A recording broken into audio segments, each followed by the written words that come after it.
대마도는 일본 땅이다. 한국이 뭘 할 수 있겠나. 다카이치 총리의 발언이 일본을 패닉으로 빠뜨렸습니다. 일본이 31년간 입 밖에 내지 않았던 이름. 그들이 독도는 수백 번 언급하면서도 대마도는 단 한 번도 말하지 않았던 이유. 72시간이면 일본 경제가 마비된다는 그 해협. 한국은 단 한 장의 브리핑으로 대응했습니다. 감정도 없었고 과장도 없었어요. 오직 데이터와 역사가 진실을 말해주고 있었죠. 한국은 무엇을 알고 있었던 걸까요? 세계를 침묵시킨 데이터의 정체는 무엇일까요? 이야기 시작하기 전에 좋아요와 구독 버튼 가볍게 한번 눌러주시면 저 감동 이야기 서은비에게 정말 따뜻한 격려가 됩니다. 지금 어디에서 이 영상을 시청하고 계신지 아래 댓글에 나눠주세요. 한 발언이 한 나라를 무너뜨릴 수 있을까요? 저는 25년간 국제안보 분석가로 일해왔습니다. 답은 아니오였죠. 적어도 얼마 전까지는 말이에요. 그날 일본 총리 다카이치 사나에가 국회에서 말했습니다. 대마도는 일본 고유 영토다. 한국이 뭘 할 수 있겠나? 불과 48시간 만에 니케이 지수는 7% 폭락했습니다. 저는 데이비드 호프만입니다. 미국 워싱턴 출신이고 현재 글로벌 해양전략센터 선임연구원으로 일하고 있어요. 하버드에서 국제정치학 박사 학위를 받았고 25년간 동북아 안보를 분석해왔죠. 제 좌우명은 간단합니다. 감정이 아닌 데이터로 판단하라. 그런 제가 그날 오후 워싱턴 사무실에서 숨이 멎었습니다. 다카이치 총리의 발언이 나오던 순간 저는 회의를 준비하던 중이었습니다. 모니터에 속보가 떴죠. 처음엔 대수롭지 않게 봤어요. 일본 정치인들의 영토 발언은 늘 있던 일이었으니까요. 독도에 대해선 수백 번 들었습니다. 그런데 대마도라니. 31년간 단 한 번도 언급되지 않았던 이름이었어요. 이상하네. 저는 중얼거렸습니다. 뭔가 계산이 틀어지고 있다는 직감이 들었어요. 전문가의 촉이라고 할까요?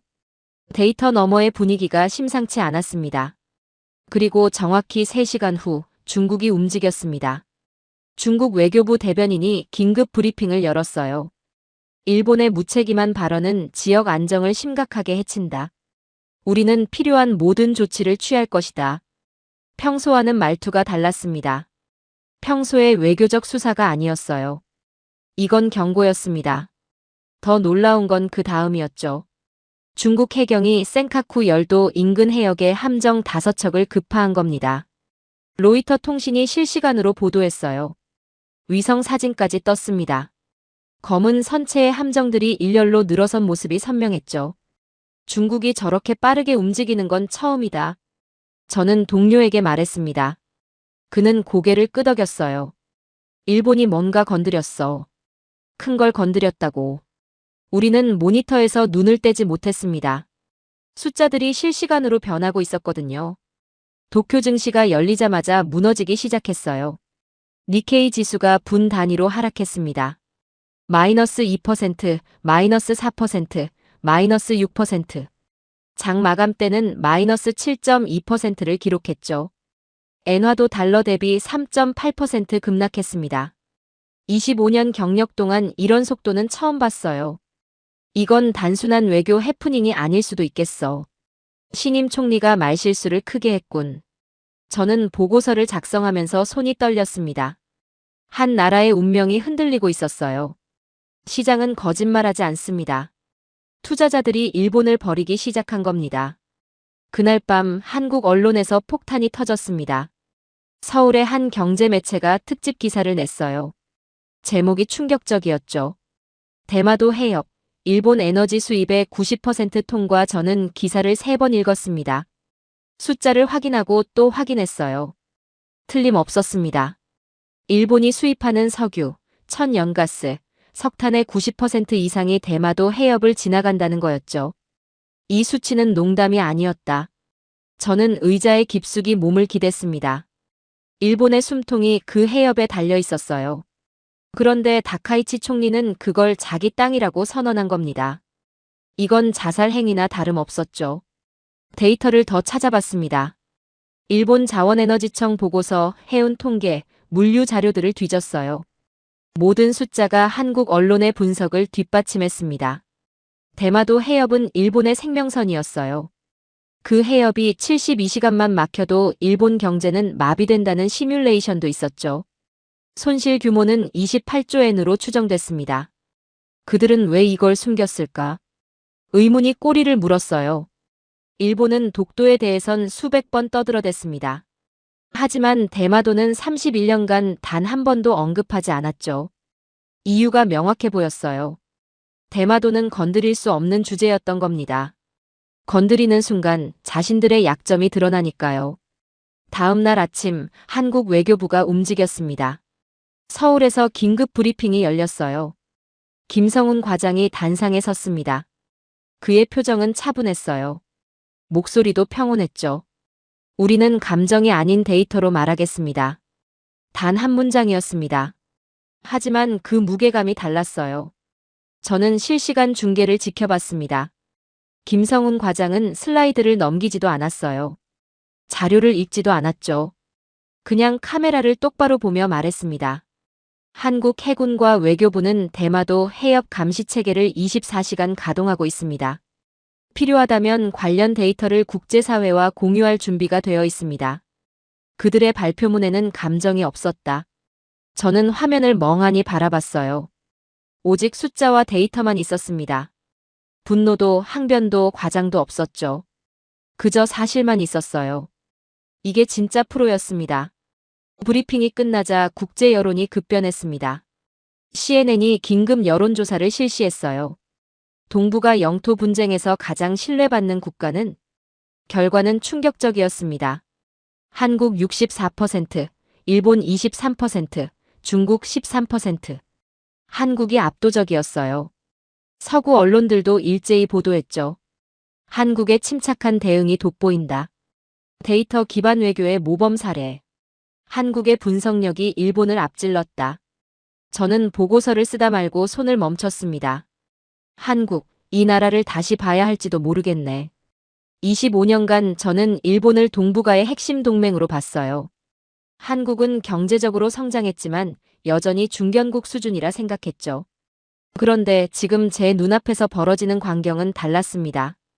일본은 감정에 휩싸여 무너지고 있었고 한국은 냉정하게 판을 읽고 있었어요. 그리고 연이어 센카쿠 인근에서 일본과 중국 충돌이 10건 넘게 발생했습니다. 중국 해경선과 일본 순시선이 대치했어요. 충돌 영상이 소셜미디어에 퍼졌죠. 동북아의 긴장이 고조됐습니다. 도쿄는 패닉 상태였어요. 증시는 계속 떨어졌고 관광객들은 예약을 취소했습니다. 그 와중에 한국은 조용했습니다. 서울에선 아무 소리도 들리지 않았어요. 언론 플레이도 성명서 남발도 없었죠. 그저 데이터만 축적하고 있었습니다. 이 침묵이 오히려 더 강력해 보였어요. 저는 노트북을 덮었습니다. 단 한 문서 앞에서 제 모든 믿음이 무너지고 있었어요. 일본 중심의 동북아 질서, 미일 동맹의 절대성, 한국의 제한적 역할. 이 모든 가정들이 의심스러워졌습니다. 그날 밤 저는 처음으로 한국 외교부 웹사이트에 들어갔어요. 영문 자료들을 하나씩 읽기 시작했습니다. 해양 안보 보고서, 에너지 수송로 분석, 역사적 근거 자료들. 모든 문서가 정밀했어요. 감정적 수사는 단 한 줄도 없었죠. 오직 팩트만 있었습니다. 새벽 3시 저는 깨달았습니다. 한국은 단순한 중견국이 아니었어요. 이 나라는 조용히 그러나 확실하게 준비해왔던 겁니다. 데이터를, 기술을, 전략을. 그리고 지금 그 모든 것이 드러나기 시작했죠. 워싱턴 사무실 창밖으로 동이 트고 있었습니다. 저는 커피를 한 모금 마셨어요. 손이 여전히 떨렸습니다. 이건 단순한 외교 분쟁이 아니었어요. 동북아 질서가 재편되는 순간이었습니다. 그리고 그 중심에 한국이 서 있었습니다. 서울 외교부 브리핑룸은 가득 차 있었습니다. 전 세계 주요 언론사 기자들이 모여들었어요. CNN, BBC, 알자지라, 로이터, 그리고 일본 언론들까지. 저는 워싱턴에서 실시간 중계로 지켜봤습니다. 화면 속 브리핑룸 분위기가 심상치 않았어요. 모두가 긴장하고 있었죠.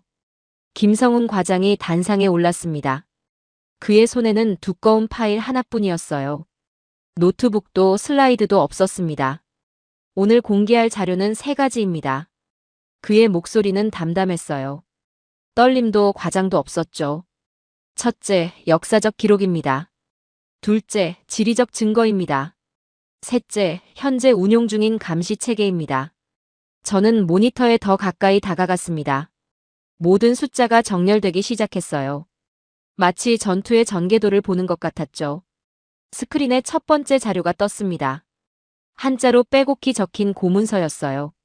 조선왕조실록 세종 1년 기묘년 6월 19일 기사입니다. 김성훈 과장이 말했습니다. 3군도 채찰사 이종무가 병선 227척, 군사만 7,000명을 이끌고 대마도를 정벌했습니다. 숫자가 구체적이었어요. 227척, 17,000명. 추정이나 과장이 아니었습니다. 실제 기록된 숫자였죠. 한 일본 기자가 손을 들었어요. 과장님, 그건 600년 전 일회성 사건 아닙니까? 김성훈 과장은 고개를 끄덕였습니다. 좋은 질문입니다. 다음 자료를 보시죠. 화면이 넘어갔습니다. 이번엔 1512년 기록이었어요. 대마도주가 조선 조정에 보낸 문서입니다. 김성훈 과장이 한자 원문을 가리켰습니다. 여기 이렇게 적혀 있습니다.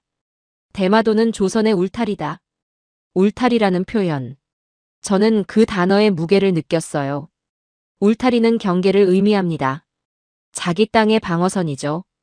다른 기자가 물었습니다. 그게 정말 대마도주가 직접 쓴 겁니까? 조선왕조실록에 기록되어 있습니다. 유네스코 세계 기록유산입니다. 김성훈 과장의 답변은 간결했어요. 더 이상 설명이 필요 없었죠. 조공을 바쳤다는 문장이 제 머리에서 맴돌기 시작했습니다. 일본 땅의 영주가 조선 왕에게 조공을 바쳤다는 기록. 이게 무슨 의미인지 모를 사람은 없었어요. 세 번째 자료가 올라왔을 때 브리핑룸이 조용해졌습니다. 낡은 지도 한 장이 스크린을 가득 채웠어요. 메이지 3년 서기 1870년 일본 내무성이 제작한 공식 지도입니다. 김성훈 과장이 레이저 포인터를 들었습니다. 빨간 점이 대마도를 가리켰어요. 여기를 보십시오. 지도 위 대마도에 작은 글씨가 적혀 있었습니다. 조선령. 일본 정부가 만든 지도에 대마도가 조선 땅으로 표기되어 있었어요. 저는 의자에서 일어났습니다. 세종이라는 이름이 전광판 위에서 빛나는 것 같았어요. 600년 전에 그 지휘관이 오늘도 해협을 지키고 있었던 겁니다. 브리핑룸이 폭발했습니다. 기자들이 일제히 손을 들었어요. 그 지도는 어디서 확인할 수 있습니까? 일본 국립공문서관에 보관되어 있습니다. 누구나 열람 가능합니다. 김성훈 과장의 답변이었습니다. 공개된 자료라는 뜻이었죠. 숨길 수도 부정할 수도 없는 증거였어요. 일본 기자들의 얼굴이 창백해졌습니다. 일본 정부는 이 지도에 대해 아는 겁니까? 또 다른 질문이 쏟아졌어요. 그건 일본 정부에 물어보시는 게 좋겠습니다. 김성훈 과장은 감정을 드러내지 않았습니다. 그저 사실만 말할 뿐이었죠. 한 장의 지도가 1000년의 기억을 증명하고 있었어요. 저는 데이터를 믿는 사람입니다. 25년간 숫자와 팩트로 세상을 분석해왔죠. 그러나 이 데이터엔 영혼이 있었어요. 네 번째 자료가 올라왔습니다. 1945년 해방 이후 이승만 대통령은 대마도 반환을 60차례 요구했습니다. 60차례. 그 숫자가 무겁게 다가왔어요. 하지만 미국은 냉전 전략상 이를 묵살했습니다. 김성훈 과장의 목소리가 낮아졌어요. 저는 가슴이 답답했습니다. 제가 속한 나라가 한국의 정당한 요구를 묻어버렸던 거예요. 한 미국 기자가 손을 들었습니다. 그럼 한국은 지금 대마도 영유권을 주장하는 겁니까? 긴장감이 흘렀어요. 모두가 김성훈 과장의 입을 바라봤습니다. 우리는 주장하지 않습니다. 우리는 기록합니다. 그의 답변은 명확했어요. 역사는 기록되었습니다. 그 기록을 공개할 뿐입니다. 감정이 아니라 팩트로 말하는 거였죠. 마지막 자료가 올라왔습니다. 이번엔 현대기술이었어요. 위성 사진이 스크린을 채웠습니다. 대마도 해협의 실시간 항로가 선명했어요. 한국 해군은 대마도 해협을 24시간 감시하고 있습니다. 김성훈 과장이 말했습니다. AI 분석 시스템 정밀도 99.8%. 모든 선박의 이동을 실시간 추적합니다. 99.8%. 저는 그 숫자에 충격을 받았어요. 미국 해군의 감시 시스템도 95% 수준입니다. 한국이 그보다 높다는 뜻이었죠. 이 시스템은 언제부터 가동된 겁니까? 한 기자가 물었습니다. 2019년부터입니다. 6년간 축적된 데이터가 있습니다. 6년. 그동안 한국은 조용히 준비하고 있었던 겁니다. 화면이 바뀌었습니다. 이번엔 두 개의 이미지가 겹쳐졌어요. 왼쪽은 600년 전 조선 수군의 항로 기록. 오른쪽은 현재 한국 해군의 위성 감시망. 두 이미지가 천천히 포개졌습니다. 놀랍게도 항로가 거의 일치했어요. 600년 전 조선 수군이 지나간 길을 지금 한국 해군이 똑같이 감시하고 있었던 겁니다. 저는 소름이 돋았어요. 조선의 기록은 종이가 아니었습니다. 그것은 기억이었어요. 한 민족의 기억이 600년을 관통하고 있었던 겁니다. 질문 하나만 더 받겠습니다. 김성훈 과장이 말했습니다. 프랑스 기자가 손을 들었어요. 한국은 이 자료로 무엇을 원하는 겁니까? 김성훈 과장은 잠시 침묵했습니다. 그리고 천천히 말했어요. 우리는 진실을 원합니다. 감정이 아닌 사실로 역사를 바로 세우는 것. 그것뿐입니다. 브리핑이 끝났습니다. 하지만 여진은 계속됐어요. 전 세계 언론이 일제히 보도했습니다. CNN 앵커가 말했어요. 한국이 600년 전 기록으로 오늘을 설득했습니다. BBC 뉴스도 마찬가지였죠. 역사와 데이터의 결합, 이보다 강한 논리는 없습니다. 저는 그날 밤 조선왕조실록 영문판을 찾았어요. 하버드 도서관에 원문 번역본이 있었습니다. 1419년 6월 19일 기사를 직접 읽었죠. 이종무가 대마도를 공격하여 적선 129척을 불태우고 가옥 1939채를 소각했다. 구체적이었습니다. 129척, 1939채. 이런 숫자는 지어낼 수 없어요. 실제로 세고 기록한 거였죠. 저는 페이지를 넘겼습니다. 대마도주가 항복하고 조선 국왕에게 충성을 맹세했다. 역사책이 아니었어요. 실시간 전투 보고서였죠. 다음 날 아침 제 동료에게서 전화가 왔습니다. 데이비드, 자료 검증 끝났어. 결과가 어때? 모두 사실이야. 조선왕조실록은 유네스코 인증이고 메이지 지도는 일본 국립공문서관에 실제로 있어. 손이 떨렸습니다. 이승만 대통령의 60차례 요구도 미 국무부 문서에 다 있어. 1948년부터 1951년까지 집요하게 요구했다고. 저는 전화를 끊고 창밖을 바라봤습니다. 한 나라가 역사를 무기 삼아 싸운다면 그건 결코 이길 수 없는 상대였어요. 그날 오후 유럽 주요 싱크탱크들이 움직였습니다. 독일 국제정치연구소가 논평을 냈어요. 한국의 접근은 21세기 외교의 새로운 기준이다. 감정이 아닌 증거, 주장이 아닌 데이터. 프랑스 국제관계연구소도 마찬가지였죠. 역사적 기록과 현대기술의 완벽한 결합. 이것이 진정한 소프트 파워다. 한국이 서구 학계의 인정을 받고 있었습니다. 더 이상 중견국이 아니었어요. 지적 리더십을 인정받는 국가였죠. 저는 연구소 회의실로 향했습니다. 동료들이 모여 있었어요. 한국 자료 다들 봤지? 제가 물었습니다. 봤어.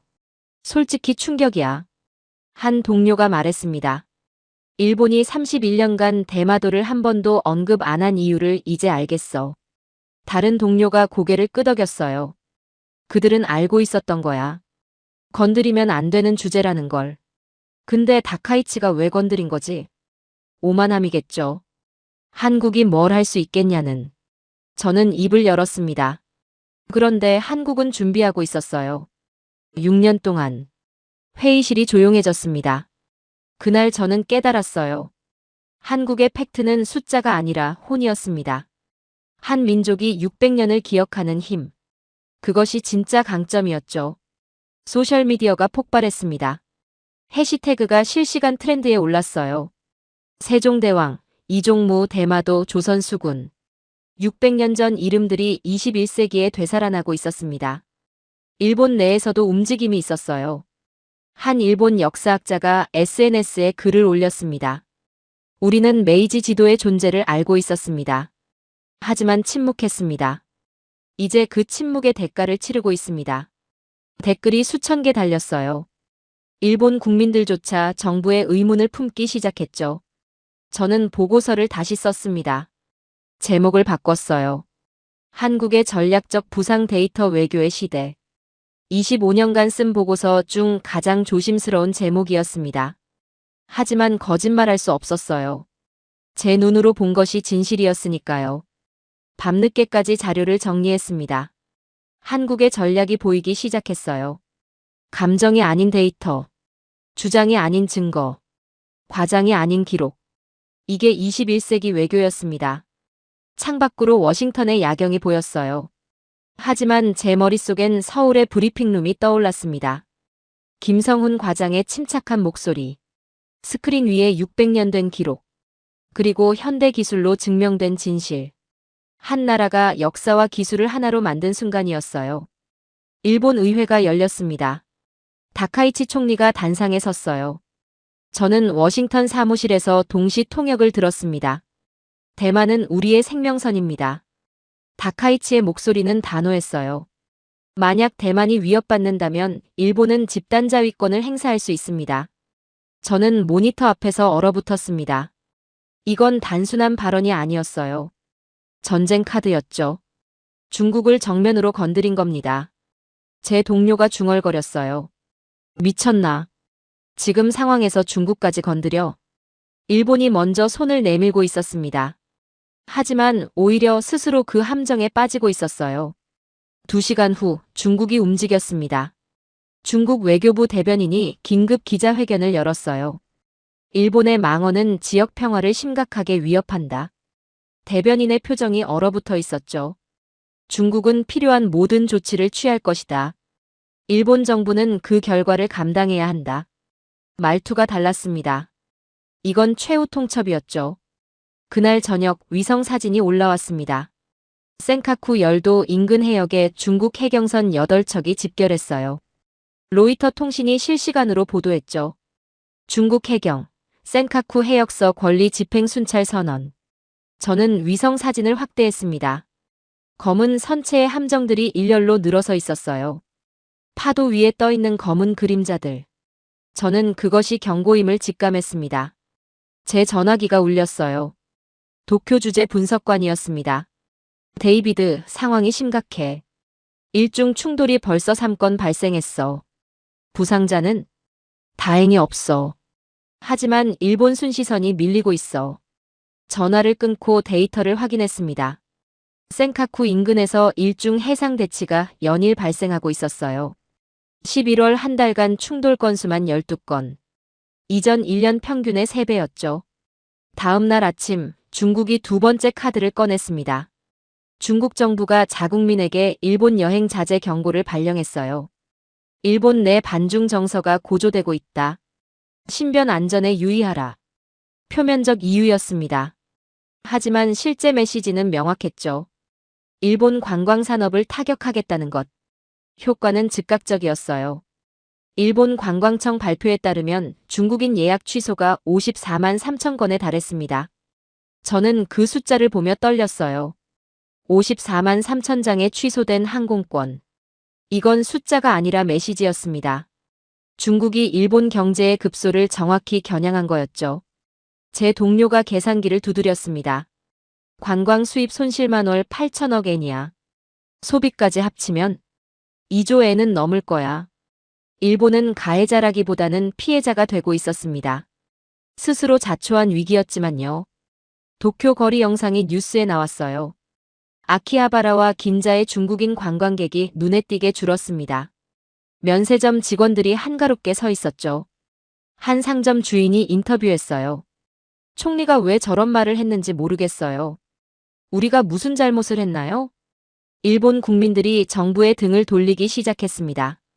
중국이 결정타를 날렸습니다. 중국 외교부 정례 브리핑에서였어요. 한 기자가 물었습니다. 일본이 영토 문제로 한국과도 갈등을 빚고 있습니다. 중국의 입장은? 중국 대변인은 잠시 침묵했어요. 그리고 천천히 입을 열었습니다. 영토 문제는 역사적 사실에 근거해야 합니다. 여기까지는 평범했어요. 하지만 다음 문장이 폭탄이었죠. 독도 문제에 관해서라면 한국의 주장에는 충분한 역사적 근거가 있다고 봅니다. 브리핑룸이 술렁였습니다. 저는 화면을 멍하니 바라봤어요. 중국이 한국을 공개적으로 편든 겁니다. 이건 상상조차 못했던 일이었어요. 제 전화기에 메시지가 쏟아졌습니다. 동료들, 언론, 다른 분석관들 모두가 같은 질문을 했어요. 중국이 정말 저런 말을 했어? 저는 영상을 5번 돌려봤습니다.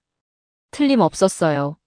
중국 외교부가 공식 브리핑에서 독도는 한국 땅이라는 뉘앙스를 준 겁니다. 일본 언론이 발칵 뒤집혔어요. NHK는 속보를 냈습니다. 중국, 독도 문제에서 한국 편들어. 일본 외무성은 즉각 항해 성명을 냈죠. 하지만 중국은 한 발짝도 물러서지 않았습니다. 오히려 다음 날 인민일보가 사설을 실었어요. 역사 왜곡은 국제 질서를 해친다. 제목부터 일본을 겨냥한 거였죠.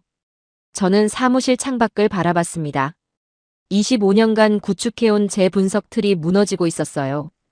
동북아 질서는 미일 동맹을 중심으로 돌아간다.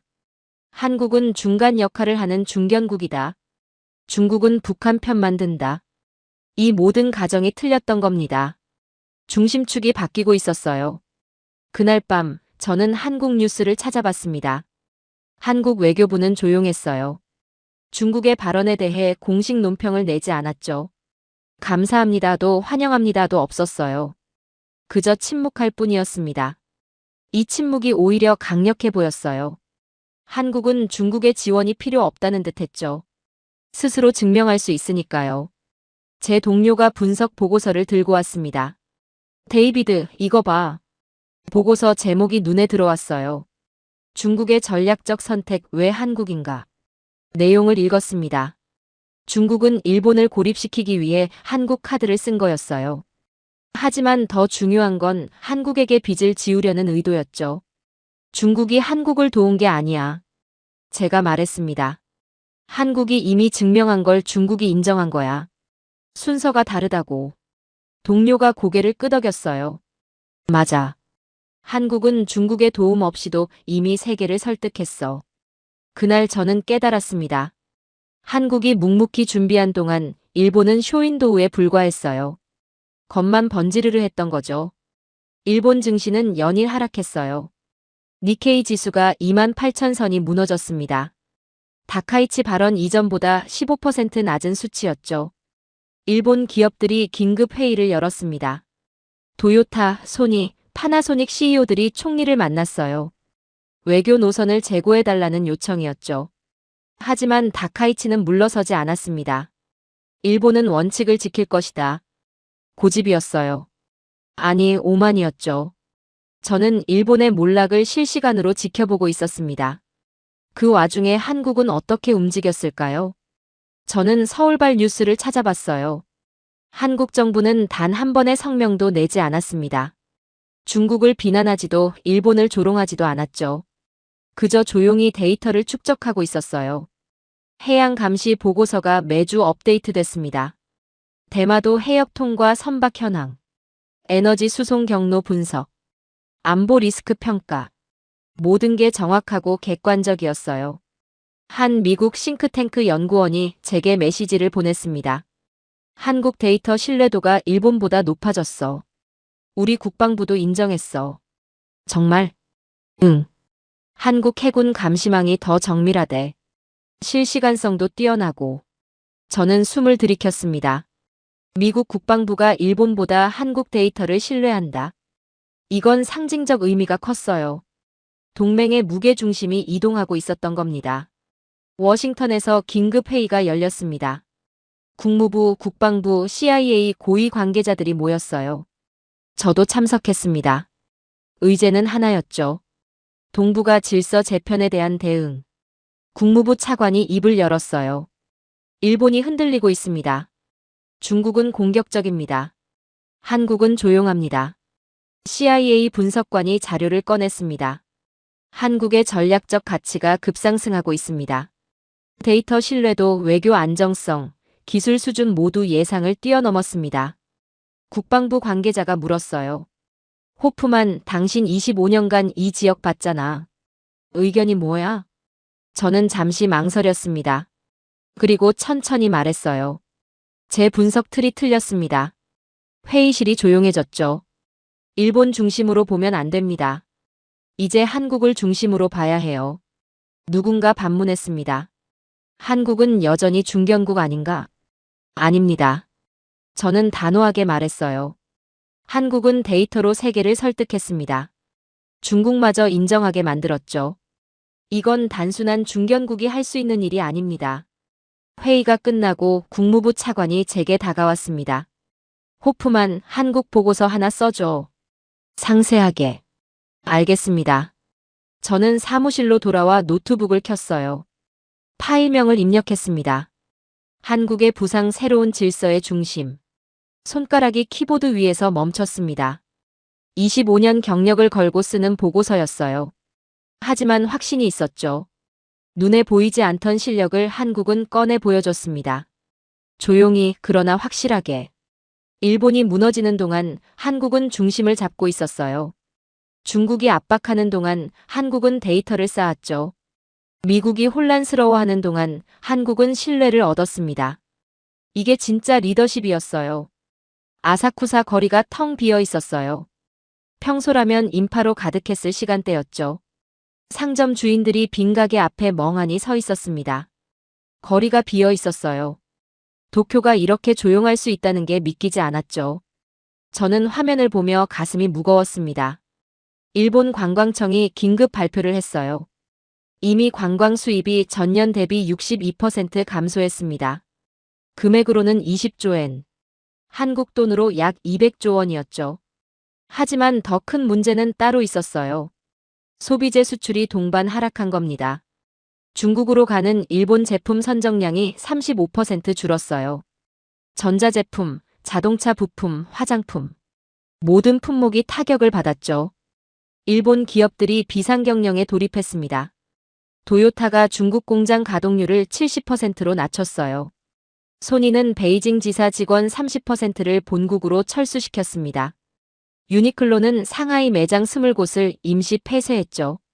제 동료가 보고서를 들고 왔습니다. 데이비드, 이거 봐. 일본 경제 추락 속도가 예상보다 빨라. 그래프가 가파르게 하락하고 있었어요. 니케이 지수는 25,000선까지 내려갔습니다. 다카이치 발언 이전보다 23% 낮은 수치였죠. 엔화는 더 심각했어요. 달러당 165엔까지 올라갔습니다. 엔화 가치가 달러 대비 30%나 폭락한 거예요. 이건 외환위기 수준이야.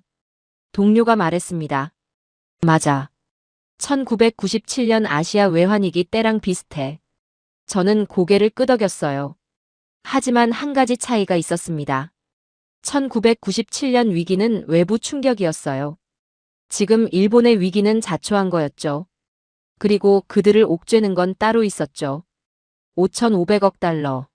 미일 협상 금액. 일본이 미국한테 갖다 바친 돈 말입니다. 저는 그 숫자를 보고 숨을 들이켰습니다. 한국 돈으로 700조 원이 넘는 금액이었어요. G7 비상자금과 미 재무부 유동성 지원을 합친 규모였죠. 제 동료가 전화를 걸어왔어요. 5,500억 달러면 웬만한 나라 GDP잖아. 그래. 미국이 진짜 올인한 거야. 하지만 저는 불안했습니다. 돈으로 신뢰를 살 수 있을까요? 시장은 냉정했어요. 일본 내부에서도 균열이 시작됐습니다.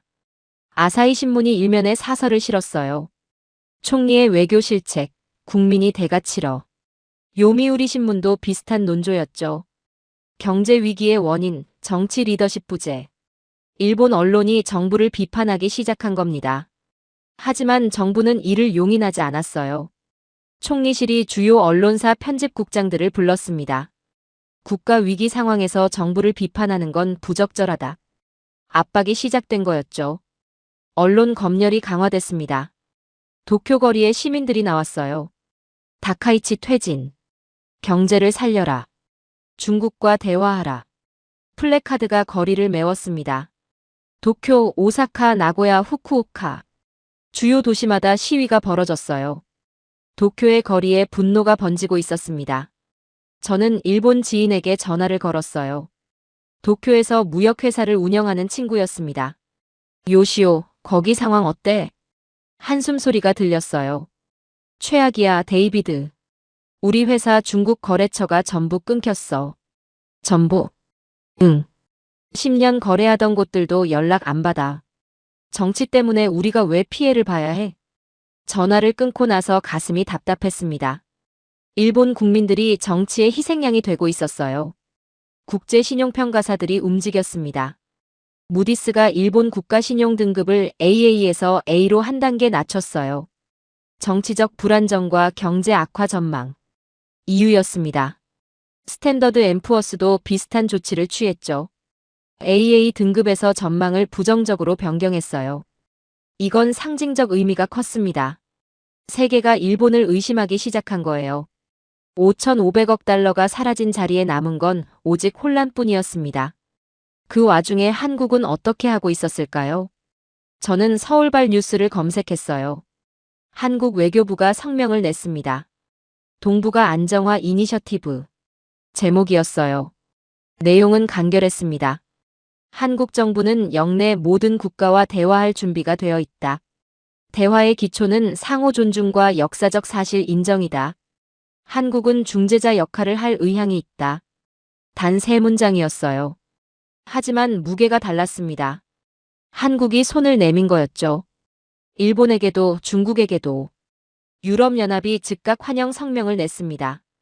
한국의 건설적 제안을 지지한다. 독일 외무장관이 말했어요. 한국은 책임 있는 중견국의 역할을 보여주고 있다. 프랑스 대통령도 트윗을 올렸습니다. 서울의 지혜가 필요한 시점이다. 미국도 움직였어요. 국무부 대변인이 브리핑에서 말했습니다. 한국의 제안은 시의적절하다. 미국은 한국의 중재 노력을 지원한다. 저는 화면을 보며 놀라움을 감추지 못했습니다. 한국은 소리내지 않았어요. 그러나 세상이 움직였습니다. 5,500억 달러를 쏟아부은 일본과 대조적이었죠. 일본은 돈으로 문제를 해결하려 했어요. 한국은 한 장의 성명으로 세계를 움직였습니다. 저는 그제야 깨달았습니다. 진짜 강국은 위기 속에서도 감정을 통제하는 나라였어요. 일본은 패닉에 빠졌습니다. 돈을 던지고 언론을 막고 시위를 진압했죠. 한국은 침착했어요. 데이터를 쌓고 신뢰를 얻고 해법을 제시했습니다. 제 동료가 물었어요. 한국이 정말 중재할 수 있을까? 모르겠어. 저는 솔직하게 답했습니다. 하지만 한 가지는 확실해. 지금 세계가 귀 기울이는 건 워싱턴도 도쿄도 아니야. 서울이야. 창밖을 바라봤습니다. 워싱턴에 눈이 내리고 있었어요. 하얀 눈이 거리를 덮어갔죠. 일본의 위기도 이렇게 조용히 시작됐습니다. 한 정치인의 오만한 발언. 그것이 나라 전체를 흔들고 있었어요. 그 와중에 한국은 준비하고 있었습니다. 다음 단계를. 제 전화기가 울렸어요. 국무부에서 온 메시지였습니다. 호프만 서울 출장 가능한가? 저는 메시지를 보며 잠시 생각했습니다. 그리고 답장을 보냈어요. 가능합니다. 서울. 이제 그곳이 답을 가지고 있는 것 같았습니다. 동시에 이상한 소식이 들리기 시작했습니다. 일본 주요 항만들의 운영이 불안정해지고 있었어요. 요코하마항, 고베항, 나고야항. 하역 시간이 평소보다 2배 이상 늘어났죠. 저는 처음엔 이유를 몰랐습니다. 왜 갑자기? 제 동료에게 물었어요. 인력 감축이래. 경제 위기로 항만 운영 예산이 깎였대. 그 정도로 영향이 있나? 심각해. 통관 처리 인력이 30% 줄었어. 선박들이 평균 18시간씩 대기하고 있대. 숫자를 확인했습니다. 일본 주요 항만의 선박 대기 시간이 평소 6시간에서 18시간으로 늘었어요. 물류회사 입장에선 엄청난 손실이었죠. 하루 지연될 때마다 수천만 원의 비용이 발생하니까요. 결과는 즉각적이었습니다. 글로벌 선박 회사들이 일본 기항을 재검토하기 시작했어요. 아시아 전체 물류가 흔들렸습니다. 모든 선박이 멈춘 것 같았어요. 바다가 조용했습니다. 그날 국제 유가가 요동쳤습니다. 배럴당 92달러에서 108달러로 급등했어요. 하루 만에 16달러나 오른 겁니다. 일본 경제 불안이 에너지 시장까지 흔들고 있었죠. 저는 모니터를 보며 한숨을 쉬었습니다. 연쇄 반응이 시작되고 있었어요. 한국발 뉴스를 검색했습니다. 그날 밤 서울 여의도에서 긴급 회의가 열렸어요. 해양수산부, 외교부, 산업통상자원부, 그리고 현대중공업, 대한해운, SK 관계자들. 언론에는 공개되지 않은 비공개 회의였죠. 하지만 다음 날 아침 그 결과가 나타났습니다. 새벽 6시 한국 선박 40척이 움직이기 시작했어요.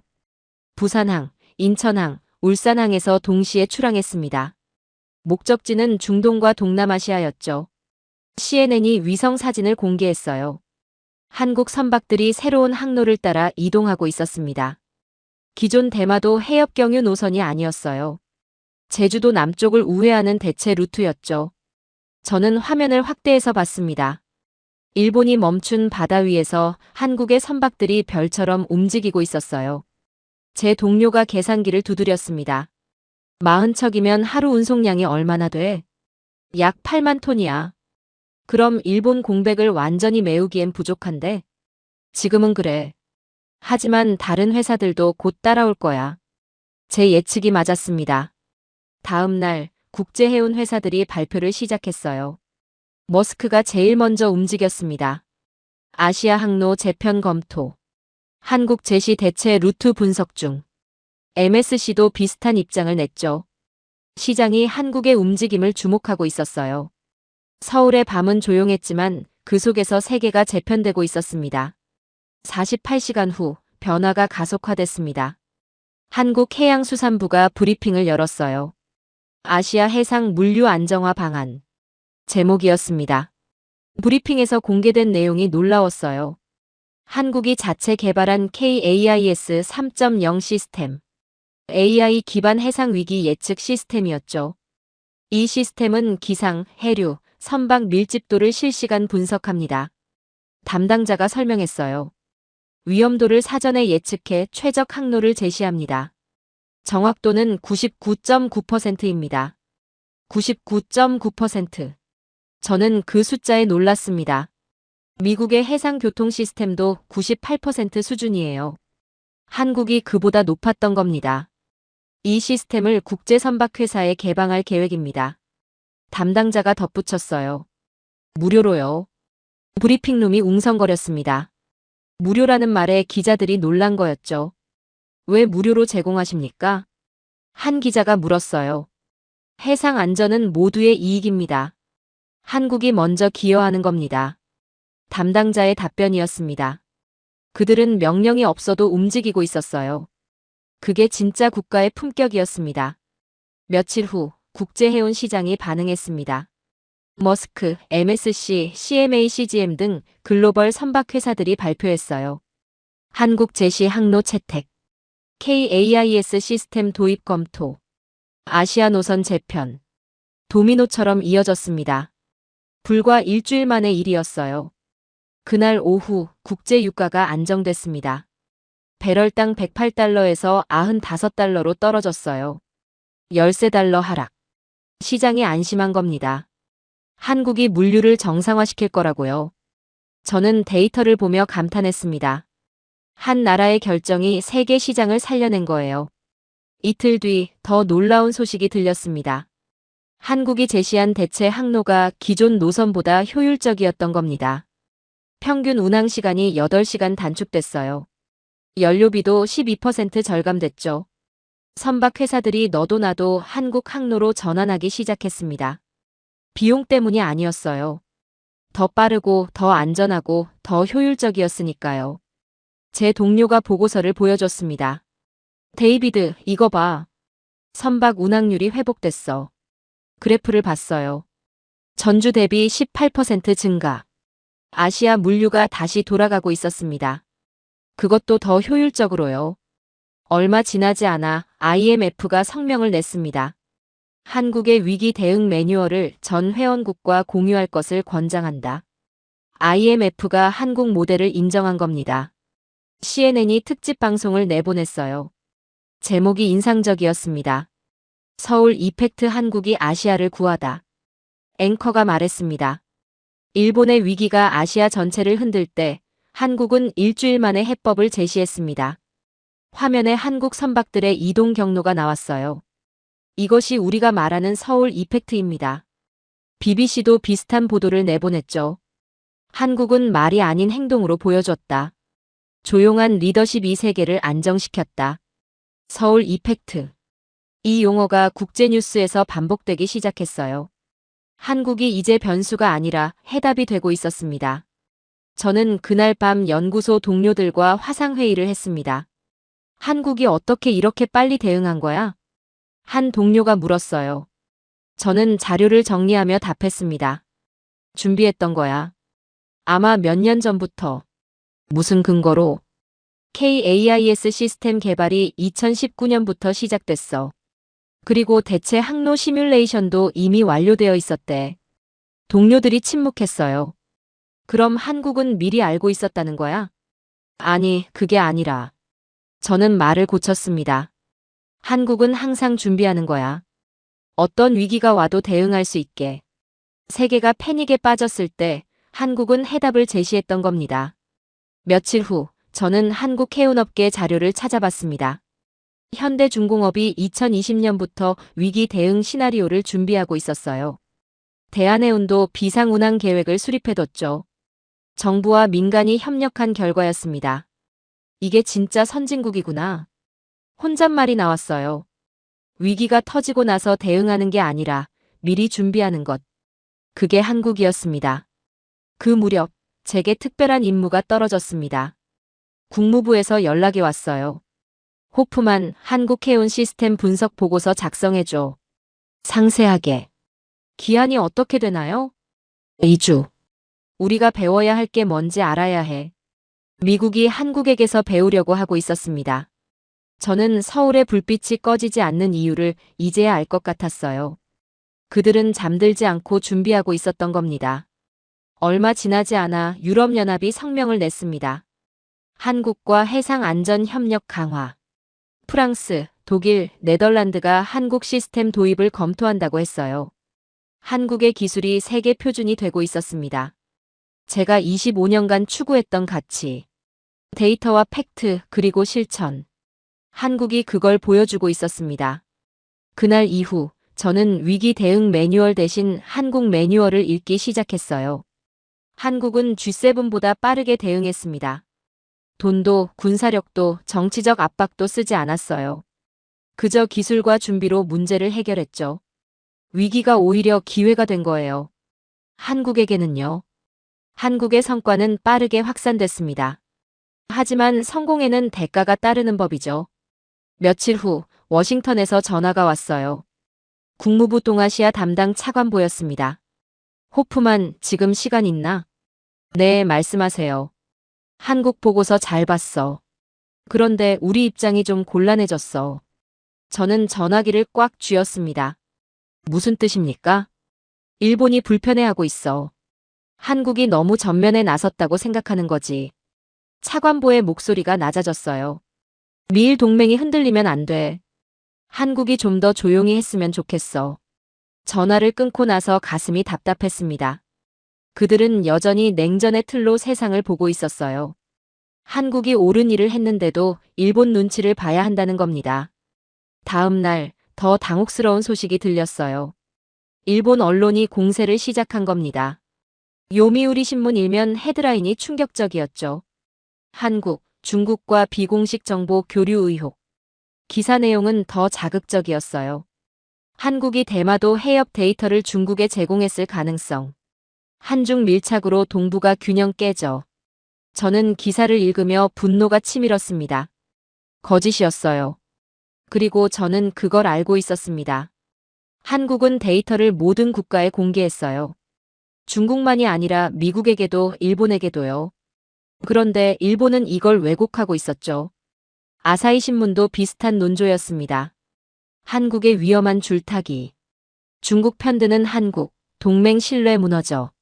일본이 한국을 중국의 동조국으로 몰고 있었어요. 제 전화기에 동료들에게서 메시지가 쏟아졌습니다. 데이비드, 일본 보도 봤어? 한국이 정말 중국과 뭔가 했을까? 저는 일일이 답장을 보냈어요. 아니야. 그건 거짓이야. 한국은 모든 데이터를 공개했어. 하지만 여론은 쉽게 돌아서지 않았습니다. 며칠 후 한국 내부에서도 균열이 생기기 시작했어요. 서울발 뉴스를 확인했습니다. 한국 국회에서 논쟁이 벌어지고 있었어요. 야당 의원 한 명이 질의했습니다. 외교부 장관님, 우리가 너무 나선 것 아닙니까? 미국과 일본이 불편해하고 있습니다. 중국과의 거리도 애매합니다. 외교부 장관이 답변했어요. 우리는 원칙에 따라 행동했습니다. 데이터와 사실에 근거했습니다. 하지만 국익이 우선 아닙니까? 동맹이 흔들리면 우리만 손해입니다. 질의가 이어졌죠. 이제는 내부의 균열이 문제였습니다. 한국 언론도 양분됐어요. 보수 언론은 신중론을 폈습니다. 과도한 전면 외교, 역풍 우려. 미일 동맹 균열, 한국이 대가 치를 수도. 진보 언론은 원칙론을 주장했죠. 진실 앞에 동맹도 없다. 한국의 정당한 권리 행사. 저는 화면을 보며 안타까웠습니다. 한국이 옳은 일을 했는데 내부에서 흔들리고 있었어요. 그날 밤 제게 특별한 문서가 도착했습니다. DIA, 미국 국방정보국 내부 보고서였어요. 기밀 등급이 붙어 있었죠. 제목을 보고 숨이 멎었습니다. 한국 해양정보 시스템 평가 보고서. 손이 떨렸어요. 첫 페이지를 넘겼습니다. 내용이 충격적이었어요. 정밀도 미국 위성 대비 1.3배 우수. 실시간 처리 속도 미국 시스템 대비 2.1배. AI 예측 정확도 99.9%, 미국 98.2%. 저는 의자에 깊숙이 몸을 기댔습니다. 제가 본 데이터가 진짜였다는 증거였어요. 보고서는 계속됐습니다. 한국의 대마도 해역 감시 능력은 동북아 해역에서 최고 수준. 일본 해상보안청보다 정확하고 포괄적. 미 해군 칠함대도 한국 데이터를 참조할 것을 권장. 마지막 문장이 결정적이었어요. 한국은 동북아 해양 정보의 새로운 기준이다. 저는 수치를 봤습니다. 그것은 신념보다 강했어요. 제가 25년간 쌓아온 모든 가정을 뒤집는 숫자였죠. 다음 날 국제기구들이 움직였습니다. IMF가 보고서를 냈어요. 한국 위기 대응 신뢰도 평가 1위. 나토 산하연구소도 비슷한 평가를 내렸습니다. 한국 정보 시스템 동맹국 중 최상위. UN 해양법위원회도 언급했어요. 한국의 해양 데이터 축적 능력 인정. 세계가 한국을 인정하고 있었습니다. 하지만 워싱턴은 침묵했어요. 제 동료가 물었습니다. 데이비드, 이거 이상하지 않아? DIA 보고서는 한국을 극찬하는데 국무부는 한국에게 조용히 하라고 하잖아. 정치와 사실이 다른 거지. 저는 쓴웃음을 지었어요. 사실은 한국이 옳아. 하지만 정치는 일본 편이야. 그럼 넌 어느 편이야? 동료의 질문이 날카로웠습니다. 저는 잠시 침묵했어요. 그리고 천천히 말했습니다. 진실 편이야. 그날 밤 저는 결심했습니다. 한국을 직접 가봐야겠다고요. 워싱턴의 보고서만으로는 부족했어요. 제 눈으로 확인하고 싶었습니다. 한국의 감시망이 정말 그렇게 정확한지, 그들이 정말 감정이 아니라 정확도로 싸우고 있는지. 노트북을 열어 항공권을 검색했습니다. 워싱턴에서 서울로 가는 직항. 마우스 커서가 예약 버튼 위에서 멈췄어요. 25년 경력의 분석가가 직접 현장에 간다는 건 큰 결정이었습니다. 하지만 저는 더 이상 객관적 분석가가 아니었어요. 진실의 증인이 되고 싶었습니다. 클릭했습니다. 예약이 완료되었습니다. 화면에 메시지가 떴어요. 그곳에서 답을 찾을 수 있을 것 같았습니다. 며칠 후 출발 전날 밤이었어요. 국무부에서 다시 전화가 왔습니다. 일본이 예민한 시기야. 조심해. 조심한다는 게 무슨 뜻입니까? 저는 반문했어요. 한국 편들지 말라는 거야. 중립을 지켜. 전화가 끊겼습니다. 저는 핸드폰을 내려놓고 한숨을 쉬었어요. 중립이라. 하지만 진실 앞에 중립이 있을까요? 한국은 거짓말하지 않았어요. 데이터를 공개했고 세계가 인정했죠.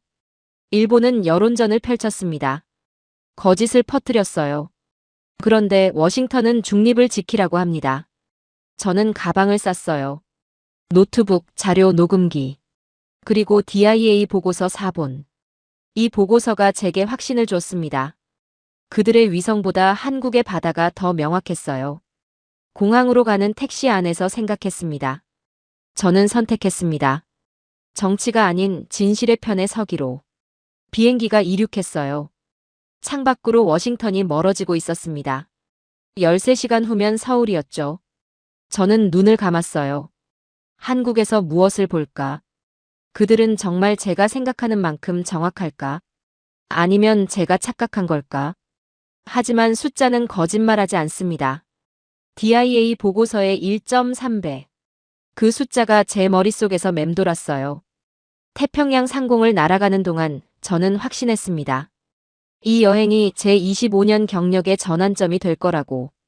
한국이 제게 뭔가를 보여줄 거라고. 그것이 진실이든 환상이든 직접 확인하고 싶었습니다. 제 눈으로. 비행기 창밖으로 밤하늘이 펼쳐져 있었어요. 별들이 빛나고 있었죠. 그 별들 아래 어딘가에 한국이 있었습니다. 저는 다시 그 바다를 볼 것입니다. 진실을 확인하기 위해서. 인천공항에 도착했을 때는 새벽이었습니다. 서울은 차가웠어요. 하지만 공항 안은 활기가 넘쳤죠. 택시를 타고 호텔로 향했습니다. 창밖으로 한강이 보였어요. 다리 위로 불빛들이 움직이고 있었죠. 이 도시는 잠들지 않는구나. 그런 생각이 들었습니다. 호텔에 짐을 풀고 메일을 확인했어요. 한국 외교부에서 온 초대장이 있었습니다. 동아시아 해양영토 국제포럼. 이틀 후 코엑스에서 열린다고 했어요. 저는 초청 패널로 지정되어 있었죠. 참석자 명단을 봤습니다. 전 세계 해양법 전문가들이 모여 있었어요. 하버드, 옥스퍼드, 도쿄대, 베이징대. 300여 명의 석학들. 저는 긴장했습니다. 오늘 진실은 과학의 언어로 말할 것 같았어요. 회의 당일 아침 코엑스에 도착했습니다. 컨벤션홀이 사람들로 가득했어요. 각국 대표단, 연구진, 언론사들.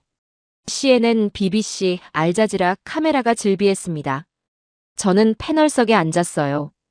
옆에는 독일 국제법 교수가 앉았습니다. 호프만 박사님, 오늘 발표 보셨어요? 아니요, 아직요.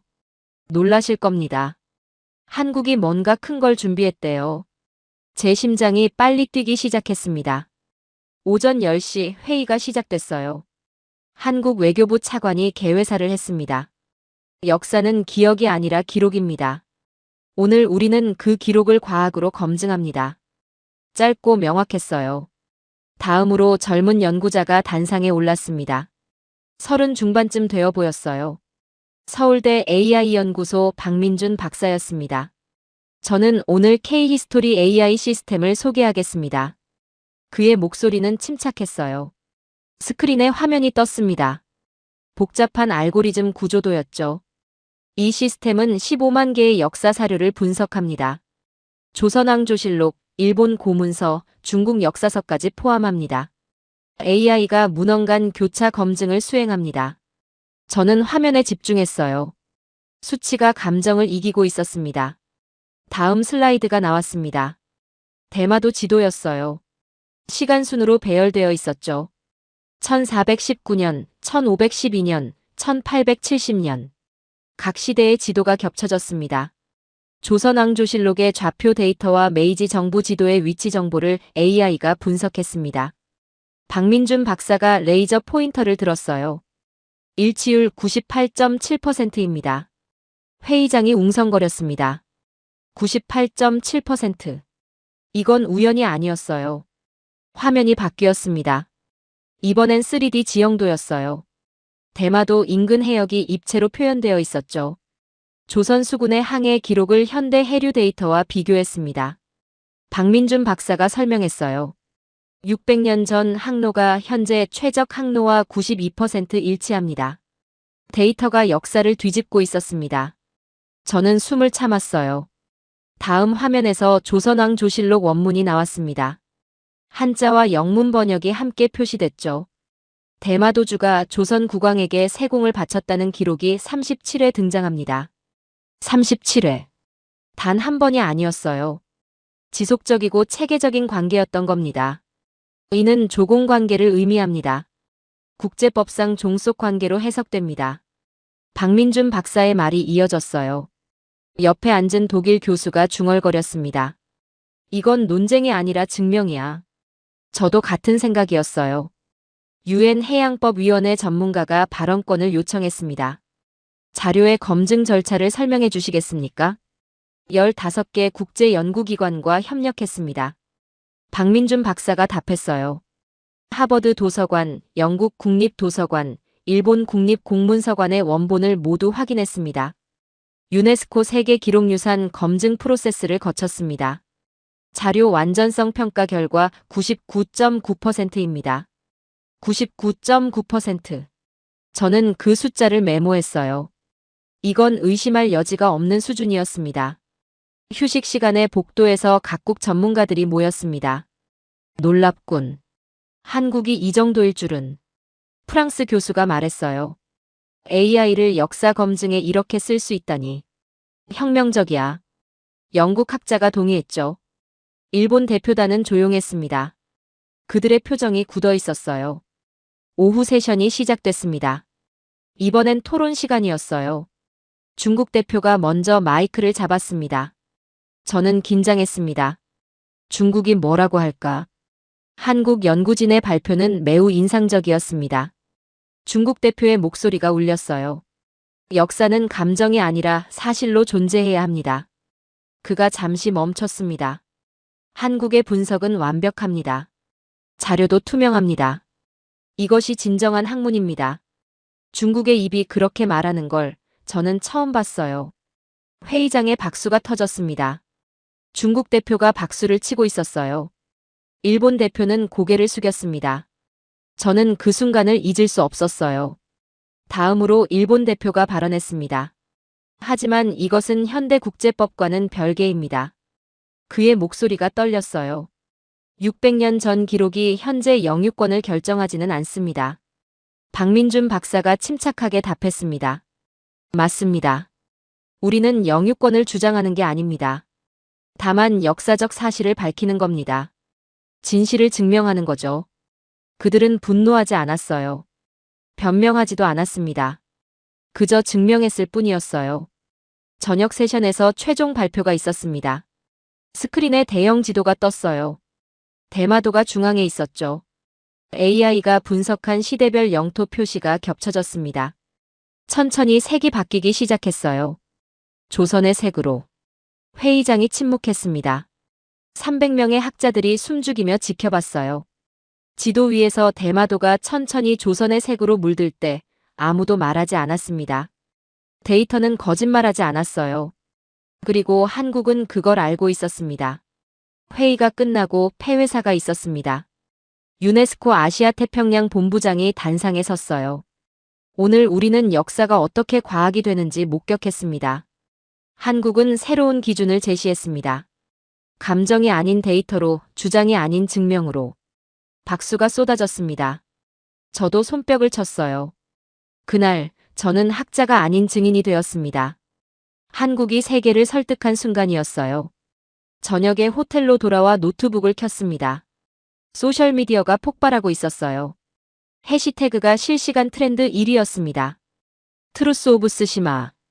조회수가 3억을 넘어가고 있었어요. CNN이 특집 뉴스를 내보냈습니다. 한국 과학으로 역사를 증명하다. BBC도 마찬가지였어요. AI와 빅데이터가 만든 역사의 재발견. 진실은 조용했지만 전 세계가 들었습니다.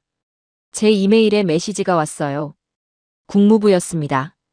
호프만 보고서 기다리겠네. 저는 키보드 앞에 앉았습니다. 손가락이 떨렸어요. 제목을 입력했습니다. 한국의 승리 진실이 이긴 날. 첫 문장을 썼습니다. 한국은 논리로 싸우지 않았다. 진실로 이겼다. 타이핑하면서 눈물이 났어요. 25년간 데이터를 믿어왔습니다. 하지만 오늘 본 건 데이터 이상이었어요. 한 나라의 품격이었습니다. 감정을 자제하고 사실만 말하는 용기. 세계를 설득하는 힘. 그게 진짜 선진국이었습니다. 창밖으로 서울의 야경이 보였어요. 남산타워에 불이 켜져 있었죠. 이 도시가 왜 빛나는지 이제 알 것 같았습니다. 그들은 진실을 두려워하지 않았으니까요. 국제포럼 이후 일주일이 지났습니다. 세계는 조용히 변하고 있었어요. 저는 서울에 머물며 그 변화를 지켜봤습니다. 호텔방에서 국제뉴스를 확인했어요. IMF가 보고서를 발표했습니다. 한국형 위기 대응 모델.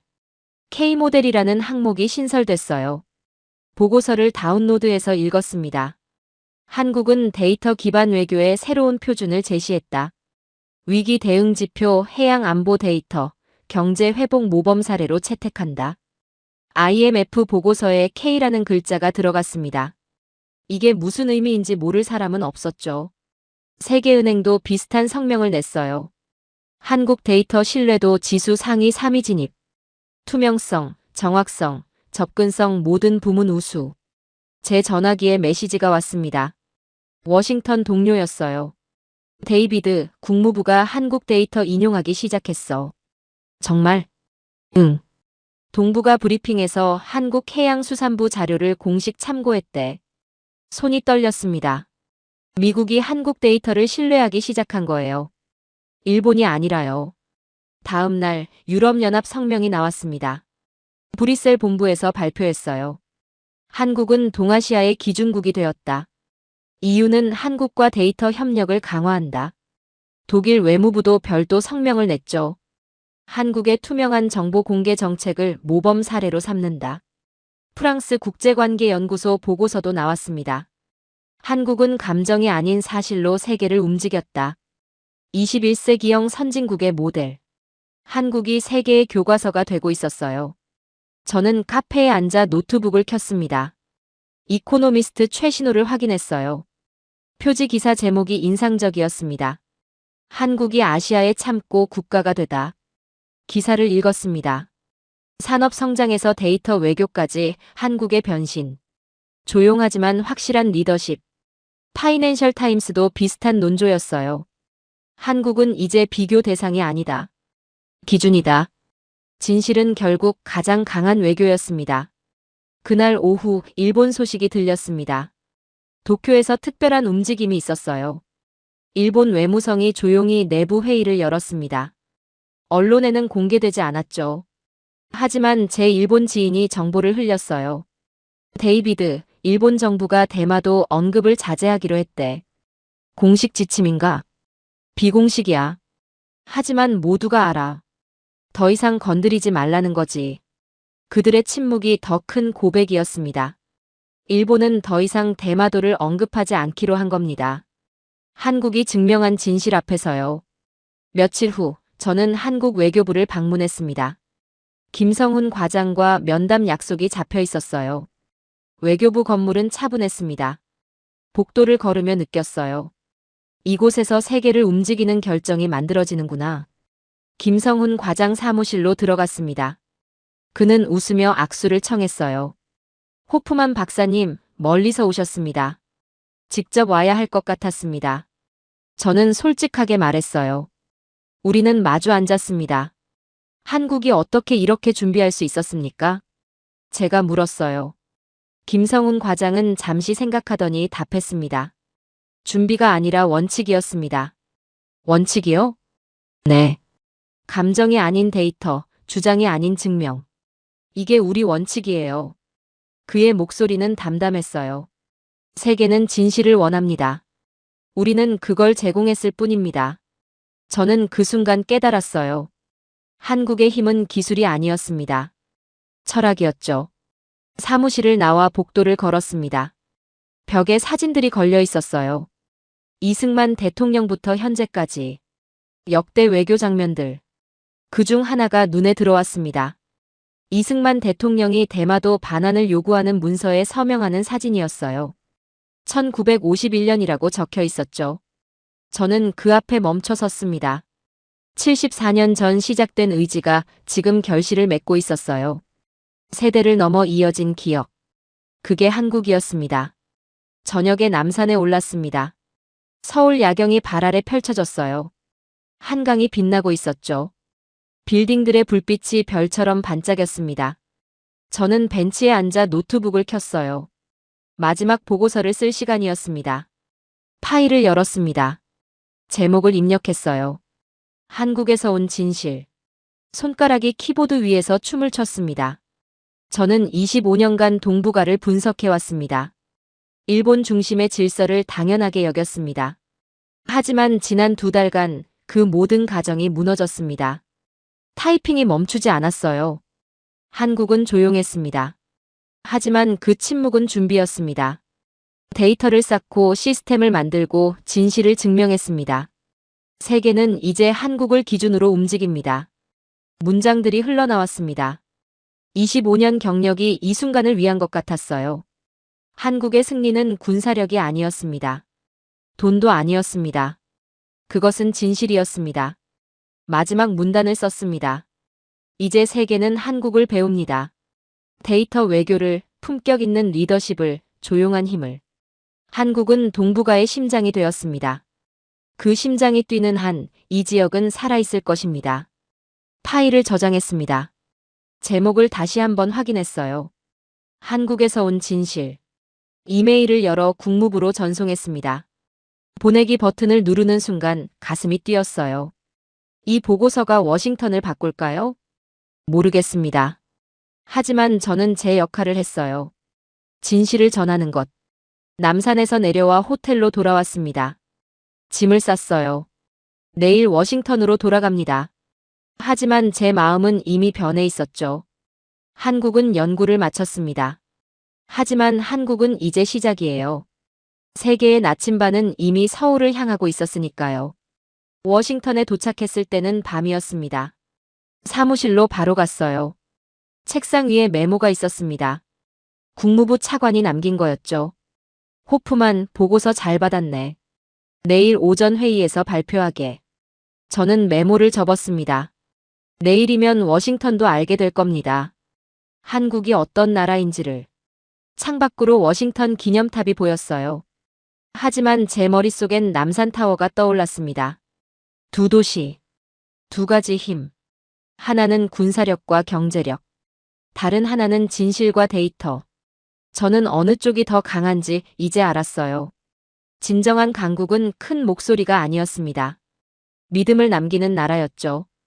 한국은 그걸 증명했어요. 조용히 그러나 확실하게. 제 25년 경력의 결론은 이것이었습니다. 이제 세계의 중심은 이동하고 있다고. 그 중심에 한국이 서 있다고. 책상 서랍을 열어 DIA 보고서를 꺼냈습니다. 한국해양정보시스템, 미국 위성 대비 1.3배 우수. 그 문장을 다시 읽었어요. 숫자는 거짓말하지 않습니다. 한국은 거짓말하지 않았어요. 세계는 이제 그걸 알고 있었습니다. 저는 노트북을 덮고 창밖을 바라봤습니다. 워싱턴의 밤하늘에 별이 떠 있었어요. 하지만 제 마음은 이미 서울의 아침을 기다리고 있었습니다. 한국은 조용히 세계의 교과서가 되었습니다. 그들은 싸우지 않았고 설득하지도 않았어요. 단지 증명했을 뿐입니다. 그리고 그것으로 충분했죠. 이제 한국의 이야기는 끝이 아닙니다. 시작입니다. 새로운 질서의 시작. 진실이 힘이 되는 세상의 시작. 저는 그 시작을 목격한 증인이었습니다. 그리고 그것이 제 25년 경력 중 가장 자랑스러운 순간이었습니다. 한국은 어떻게 조용히 세계를 움직일 수 있었을까요? 그 답은 간단했습니다. 감정이 아닌 데이터로, 주장이 아닌 증명으로, 과장이 아닌 진실로. 600년 전 세종대왕이 기록했던 그 바다를 오늘 한국 해군이 지키고 있습니다. 역사와 기술이 만나는 순간이었죠.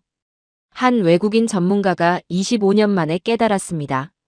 진짜 강국은 목소리 크기가 아니라 진실의 무게로 결정된다는 것을. 여러분은 어떻게 생각하시나요? 조용하지만 확실한 힘. 데이터로 증명하는 품격. 이것이 대한민국이 세계에 보여준 리더십입니다. 구독과 좋아요는 더 좋은 콘텐츠를 만드는 힘이 됩니다. 내일은 더 나은 이야기로 찾아뵙겠습니다. 감사합니다.